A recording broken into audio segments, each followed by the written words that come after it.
Hello everyone, my name is Roya, and I actually read 6 books in the month of October, which is still really below my average, but actually much better than I've been doing since July.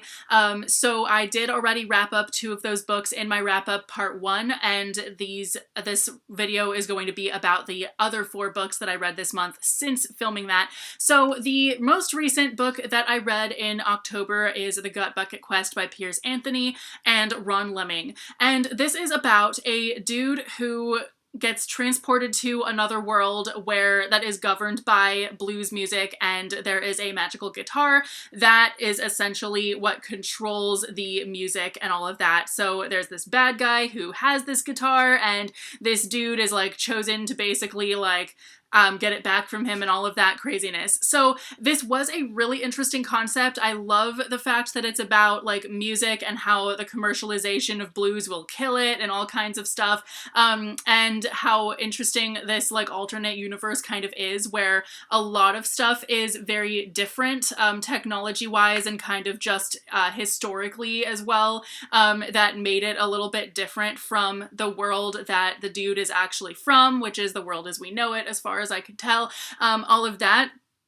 But there is some interesting, I do wish that it had gone further in depth with that, because we do get some inklings like there's no such thing as Christianity in this world, which I would think that the world would be much different than it was in this without Christianity, just because so much of history would actually be a lot different as well. So I think that like I kind of wanted to see more of what it was that made the world the way that it was, etc., etc.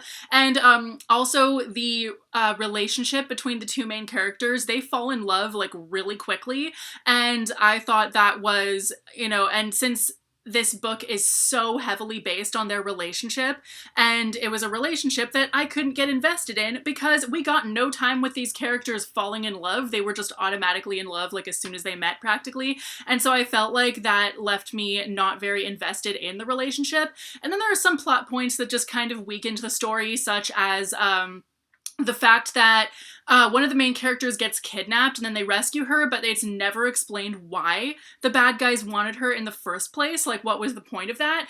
And then also the fact that we'd never actually see the bad guy until the very, very end of the book.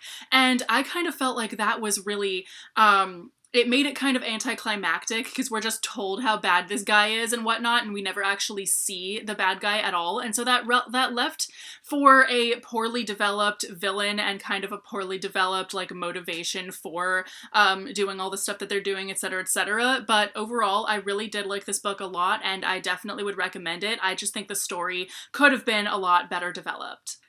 Before that, I read Milady Witch by Christopher Stasheff. This is a fantasy, but also kind of has sci-fi elements, and essentially it takes place on this planet that is a far, far distant future of, I guess, the world as we know it, except they've basically modeled society after medieval times for whatever reason, but there's still like advanced technology in it. So there are like machines and whatnot, but most people are just kind of use magic and whatever. So I thought that setting was really weird, and it made like no sense to me, but okay. So essentially this book is so heavily based on the love story in this that not only would this not pass the Bechdel test, it would also not pass the reverse Bechdel test, because literally nobody in this book talks to anybody about anything other than the 2 main characters falling in love, blah, blah, blah. Like, there's no actual different plot taking place.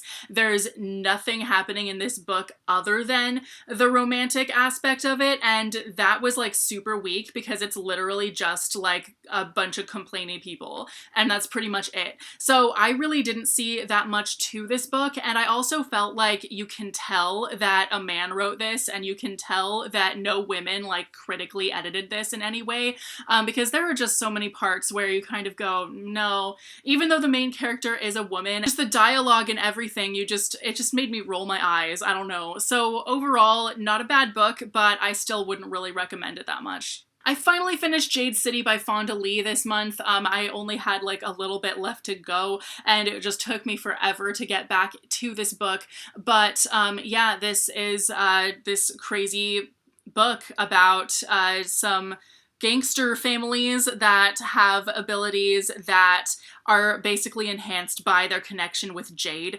and whatnot. And it's very interesting. There are a lot of characters, all of that. I definitely thought that the world could have been a little bit better developed. I kept forgetting that they have cars and blah de blah in this because I kept thinking to myself that this was totally like high fantasy-ish, but it's totally not. So I kept getting super, super confused for some reason. But overall, I really liked this book. It took a while to get into it. It is very like really not really info dumpy, but it just takes a while to get to the actual like story. There are parts of it that I was a lot more invested in than other parts, and I think that kind of made it a really slow read. So overall, not the riveting read I was anticipating, but I still liked it a lot. And finally, Duquette and Dyer, Dicks for Hire by G.M. Nair. And this is about these two best friends who end up having a detective agency because somebody basically just put ads out for a detective agency that they don't really have. So all these people keep coming to them for cases and whatnot, and it's super weird.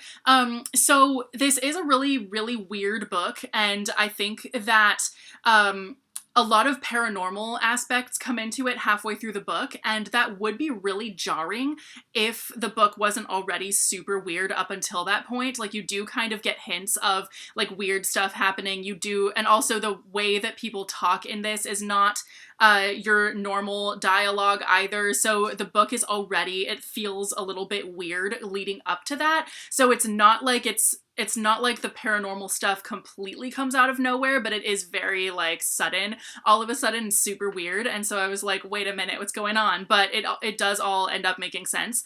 So I did really enjoy this book. It's really, really good because I've been in a reading slump lately, obviously, and this actually really kept me invested in it, and I was really flying through it in a way that I haven't flown through a book in months. So definitely a really good read, but definitely really weird. I think that if you like Hitchhiker's Guide to the Galaxy and stuff like that, that's sort of the vein that this is in. Also, one of the main characters is like the weirdest chick ever, like just everything she thinks and says is just the weirdest, and you kind of go like, how does someone like that even exist, even in a book, and why is she so likable, kind of thing, because you honestly have to kind of wonder. But yeah, the characters in this are really, really crazy, and just all the stuff that happens is super weird, and I really enjoyed it. So anyway, those are the books that I wanted to tell you guys about that I read this month. Let me know if you've read any of these and have thoughts on them. And what is your favorite thing that you read this month? And I will see you very soon with a new video. Bye!